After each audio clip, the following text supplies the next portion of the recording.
Fl-2019 ir-rata ta' kriminalità rrappurtata f'pajjiżna naqset b'2.1%. Dan meta kien hemm 15,589 rapport ta' reati kriminali lill-Pulizija ta' Malta. Dan jirriżulta minn rapport tal-Professur Xavier Formosa li kien ippreżentat f'konferenza tal-aħbarijiet li matula l-Ministru għall-Intern, is-Sigurtà Nazzjonali u l-Infurzar tal-Liġi Byron Camilleri enfasizza dwar il-ħtieġa li l-pajjiż ikompli jaħdem fuq strateġiji ta' prevenzjoni. Il-Ministru Camilleri spjega wkoll li din kienet it-tielet sena konsekuttiva fejn kien irreġistrat tnaqqis fir-rata ta' kriminalità biex kien hemm tnaqqis ta' 10% fuq 3 snin. U dan huwa riżultat ta' prevenzjoni, ta' adozzjoni ta' strateġija ta' prevenzjoni tal-kriminalità. U fuq din l-istrateġija ħankunu qed inkomplu naħdmu bħal pereżempju illi kien proġett illi ta' riżultati tajbin ħafna il-community policing. Is-serq, il-ħsarat, il-vjolenza domestika, il-ġrieħi fuq persuni u l-frodi jagħmlu bejniethom 87.5% tar-reati rrappurtati kollha s-sena li għaddiet.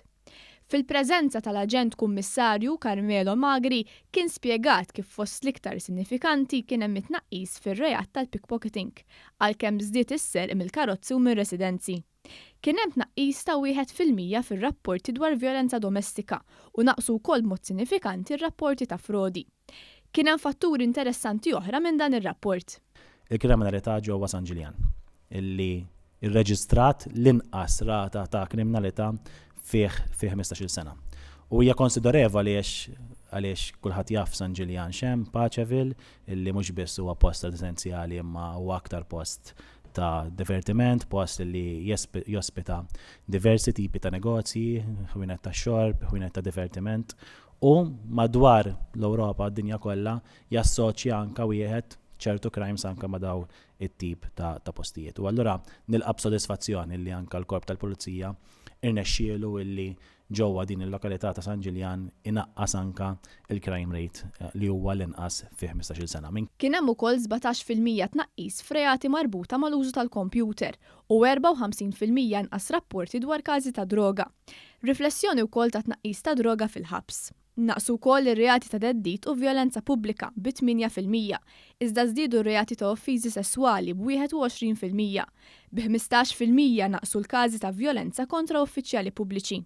Il-Professur Xavier Formosa fisser ir-riżultati ta' din is-sena. Fl-analiżi tagħna ma narawx biss dak li ġie osservat imma dak li kien mistenni.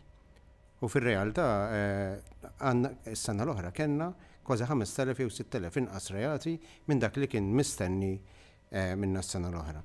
Però kull krimini huwa żejjed, kull krimini għandu vittma. Fil-konferenza tal-aħbarijiet tkellem ukoll il-kap eżekuttiv tal-Korp tal-Pulizija Angelo Gafà li enfasizza l-ħidma tal-Korp tal-Pulizija u l-ħtieġa li l-pubbliku jikkopera u jaħdem jitfit mal-Pulizija.